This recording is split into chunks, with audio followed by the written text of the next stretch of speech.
જય માતાજી।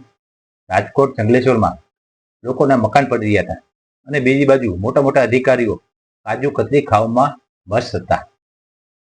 આ કોઈ સામાન્ય માણસ આરોપ નથી રાખતો કે કોઈએ માની લો સ્ટિંગ ઓપરેશન કર્યું હોય અને બહાર લાવ્યું એવું નથી। આ છે રાજકોટના અધિકારીઓનો ખુદનો બયાન કે જંગલેશ્વરમાં ડિમોલિશન મકાન પાડતા હતા ત્યારે ખાવા પીવાનું ચા પાણી નાસ્તાનું બિલ 27 લાખ રૂપિયા બનવામાં આવ્યું છે। ને આપ સૌ જાણી છીએ કે જંગલેશ્વરમાં ડિમોલિશન થયું ત્યારે કેટલા લોકો હાજર હતી ને બહાર બજારમાં બેસીને કોઈ ખાતા હોય એવો કોઈ વ્યક્તિએ જોયું છે? ને ગમે તેવો અધિકારી હોય ત્યારે કોઈ માણસોના સામાન્ય લોકોના સપનાના મહેલ એટલે કે સામાન્ય ઝૂંપડા મકાન પડી રહ્યા હતા ત્યારે એવો કેવો અધિકારી હતો કે કાજુ કતરી ત્યાં ખાઈ રહ્યો હતો? આ સામાન્ય માણસ આપણે બધા અધિકારીઓને પૂછવું જોઈએ એવો કેવો અધિકારી હતો કે તેમને ઘરેથી નીચે કાજુ કતરી ઉતરતી હતી। ચાલો પેલા જાણીએ અધિકારીને કે કાજુ કતરી નો ઓર્ડર દીધો છે અને બિલ જે રજૂ કરે છે આ પ્રેસ કોન્ફરન્સ અંતર્ગત કાજુ કતરી, ખજૂર રોલ ઉપરાંત સમોસા, વેફર્સ અને ખમણ ઉપરાંત જે છે ચા અને કોફી જે છે કેટરિંગ સર્વિસ સાથે એટલે કે શરૂ કરવાની સાથે જે છે એ ભાવ મુજબ જે છે એ મંગાવવામાં આવેલા હતા। એ અનુસંધાને સાંભળ્યું ને? કાયદેસર કેટરિંગ નો ઓર્ડર દેવામાં આવ્યો હતો। કાજુ કતરી, ચા પાણી નાસ્તો, ગાંઠિયા, ખમણ અને પછી જમવાની ફૂલ થાળી આ પેચીલ ઓર્ડર દેવામાં આવ્યો હતો।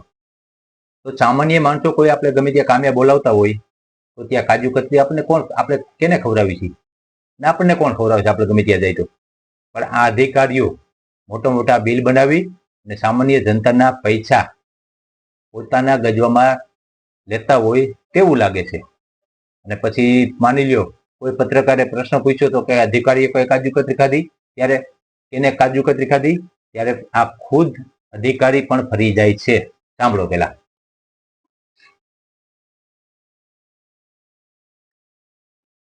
અને કોઈ પણ અધિકારી કે કોઈ પણ કર્મચારીએ ડિમોલિશનની પ્રક્રિયા દરમિયાન કાજુ કતરી કે કોઈ પણ પ્રકારના સ્વીટ જે છે એનું સેવન કરવામાં આવેલ નથી। આમાં સાંભળ્યું ને? હમણાં આગલા જ ઓડિયોમાં આપણે સાંભળ્યું કે કાજુ કતરીનો ઓર્ડર દેવામાં આવ્યો હતો અને પાછા આજે અધિકારી કહે છે કે કાજુ કતરીનું સેવન કરવામાં આવ્યું નથી એટલે સેવન એટલે કે ખાવામાં નથી આવી। તો આ કાજુ કતરીનું બિલ શું ખોટું છે? કેને ખવડાવી કાજુ કતરી? તો આપણે હવે ભાજપના જ નેતા છે અને કોર્પોરેટરમાં મ્યુનિસિપલ આપણે કોર્પોરેટર તરીકે રહેલા છે એટલે મ્યુનિસિપલ કોર્પોરેશનમાં કામ કરેલા છે વિનુ ધવા, તેમની જ વાણીમાં સાંભળ્યું કે કોર્પોરેશન કેવીથી કામ કરે છે અને આ અધિકારીઓને આડે હાથ કેવીથી લીધા છે તે આપણે જાણી।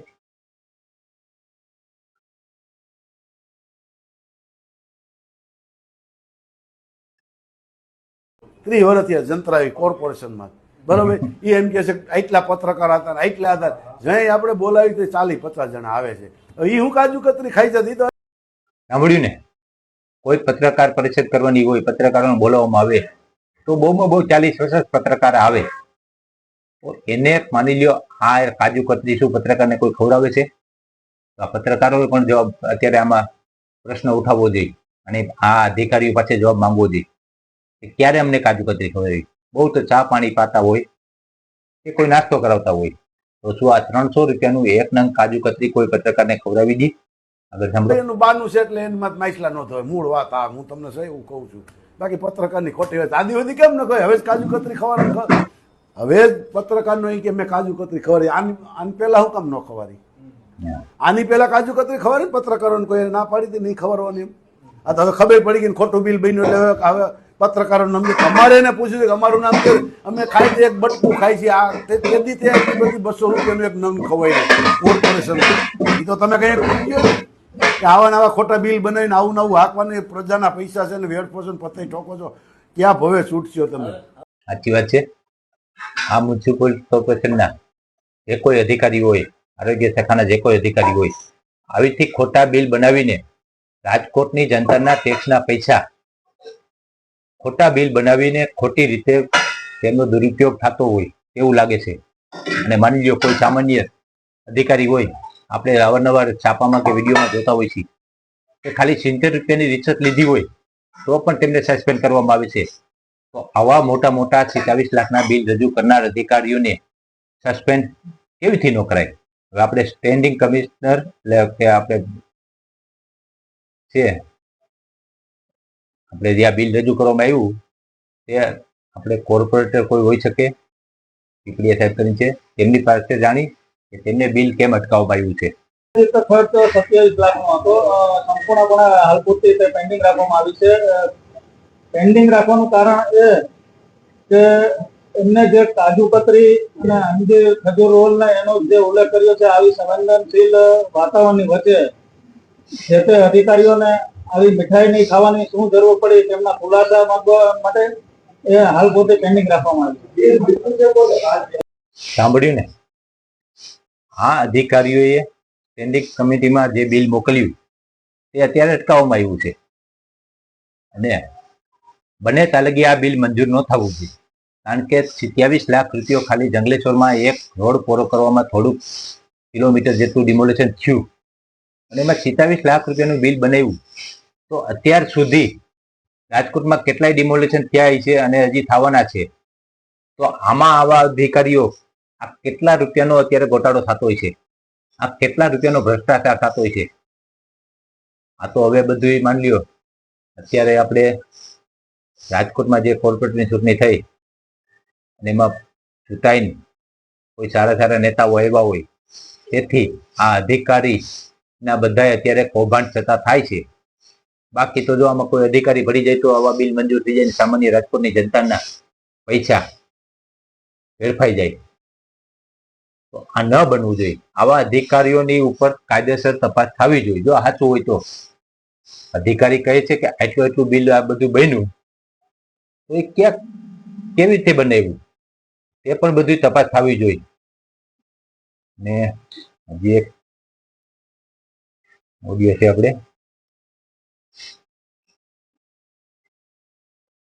હા સાંભળો. અધિકારી કેવીથી આખું બિલ રજૂ કરે છે તેમની ઉપર આપણે ચર્ચા કરતા જશું.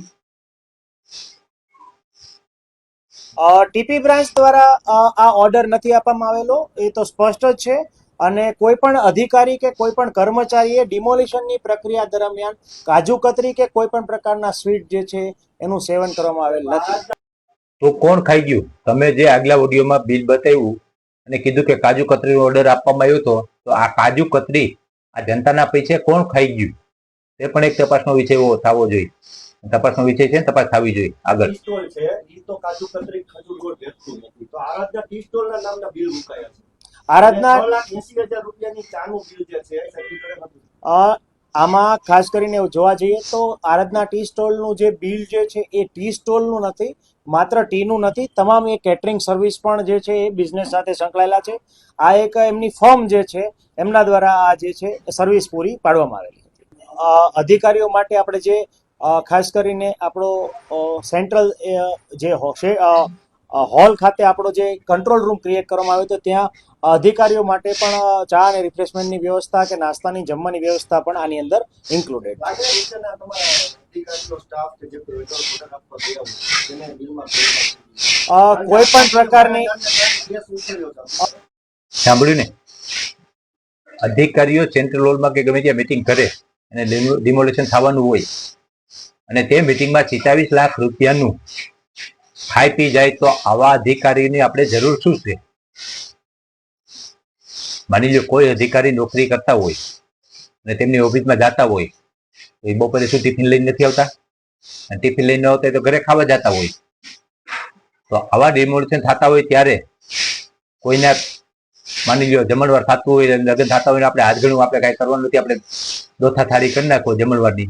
એવી રીતથી આ અધિકારીઓ દોથા થાળી કરતા હોય છે, એટલે કે મફતનું છે ખાઈ જાવ, એવીથી થતું હોય છે. કોઈ પણ પ્રકારની નાણાકીય ગેરરીતિ કે ગોલમાલ આમાં કરવામાં નથી આવેલી.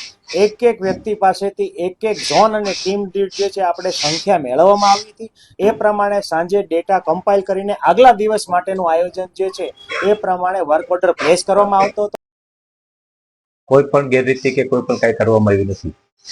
તો આ 27 લાખનું બિલ અટકાવવામાં કેવી થઈ આવ્યું? તો કોઈ નેતાઓને જે આ કમિટીમાં છે એમને સમજણ નહીં આવતી હોય કે અધિકારીને સમજણ નથી આવતી. રંગ છે એવા નેતાઓને કે જેવા આવવા બિલ અટકાવી શકે અને બને ત્યાં સુધી આ બિલ હવે મંજૂર ન થવું જોઈએ. તે જ સામાન્ય જનતાની માંગણી હોવી જોઈએ અને મંજૂર ન થાય એટલે આવા અધિકારીઓ પોતાના ગીતામાંથી પૈસા ચૂકવવા પડે. 27 લાખનું તો બિલ હોય કે ન હોય, પણ જો હોય ને તોય પણ આવા અધિકારીઓને પોતાના ગીતામાંથી જ ચૂકવવા પડે તેવી કાર્યવાહી થવી જોઈએ. કારણ કે સામાન્ય માણસોના મકાન પડતા હોય અને ત્યાં કોઈ ખાધા પીધા વગર પોતાનો લબાસો ફેરવતા હોય, ત્યાં આવા અધિકારીઓ 27 લાખ રૂપિયાનું ખાઈ જાય તે ક્યાં સુધી યોગ્ય કહેવાય? જય માતાજી.